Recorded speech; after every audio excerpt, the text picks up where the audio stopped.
It was a very good adventure. I've never seen a movie reach 99% Rotten Tomatoes or stay in the high 90s 2 movies in a row. Guys, back on the cinema scale today, we're taking a first look at the 2017 movie Paddington 2. Settled now in with the Brown family, Paddington the bear is a popular member of the community who spreads joy and marmalade wherever he goes. One fine day, he spots a pop-up book in an antique shop, the perfect present for his beloved aunt's 100th birthday. When the book is stolen by a thief, Paddington finds himself in a great deal of legal trouble. The film is directed, just as the first one was, by Paul King. And sad to note, this film was dedicated to Thomas Michael Bond, the author of the beautiful book series who died in 2017. On his grave, I thought this was really remarkable and encouraging. On his tombstone, they had etched in the stone, "Please look after this bear." The runtime of this movie is 1 hour and 43 minutes, and I really love how fast paced it picks up. It's a very quick movie, which is really cool for a sequel. You're not bored at the beginning of the movie. Another thing that was outstanding about this movie is that the cast returns. Everyone from the first movie returns for the second movie, and it's just a big, wholesome adventure. The antagonist of the movie is played by Hugh Grant. A lot of fun with his character. He plays Phoenix Buchanan, a master of disguise.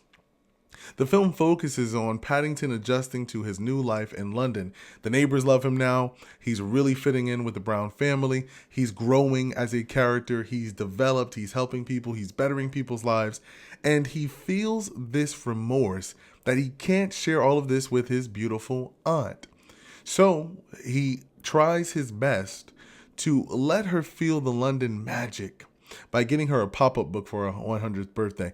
Well, the book gets stolen, and then he has to try to figure out as to why the book is stolen while trying to clear his name regarding said book. And throughout the movie, that's really what Paddington's adventure is. He's dealing with a new set of challenges, a new set of circumstances. He's in jail. And so in this movie, you get to see a new element of the character of Paddington. One of the things that I loved about this movie was how Ben Whishaw played Paddington. Although he is the same demeanor and he's the same character, there is still new areas of development and growth. I really loved how he portrayed Paddington in this movie, despite the negative things that were happening to him. If you're a family person, someone that's family oriented, you're going to love this movie. Paddington is a warm, lovable bear, really exciting character, and he's oodles of fun. He's very funny in this particular movie. I will say that the family does a lot more in the second movie than in the first movie. In the first movie, they have their own vibe and different elements and moments with Paddington. But in this movie, you really start to see their characters grow and progress. So in his updated letters to his aunt, he gives us an update as to what these characters are doing. Judy, Jonathan, mom, and dad.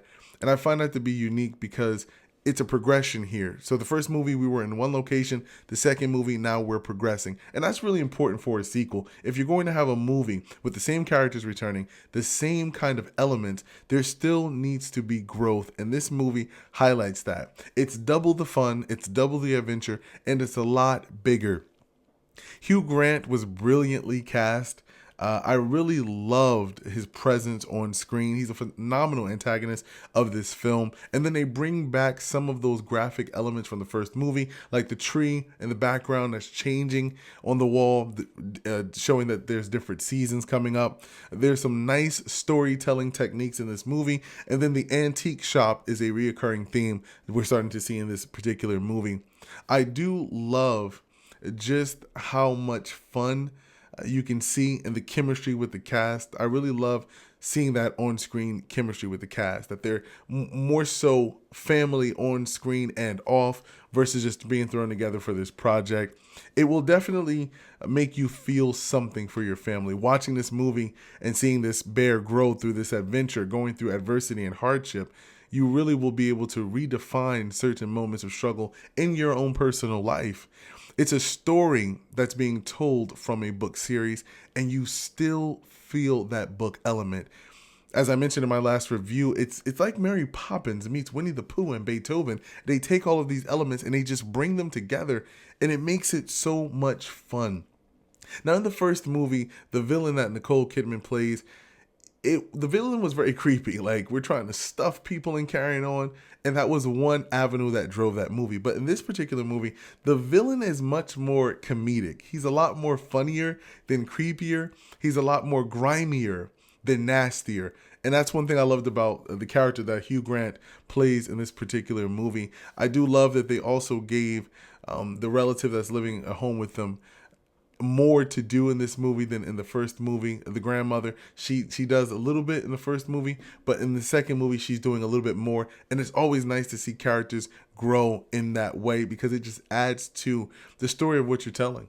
The theme of the movie here, it's an adversity story. It's a story of growing. It's a story of overcoming hardship. And it's really a nice story being told. I just love that. There is a post-credit scene that you definitely want to hang around for, but this movie is not available on streaming. That's really important. This movie is not available on streaming, so I had to rent it to watch it to get caught up for the third movie. So let me know, guys. This is the 2017 version of Paddington 2. Let me know in that comment box how you felt about this movie. Did you like the second one first or the first one second? Did you like this movie better than the first one, or do you like the second movie better?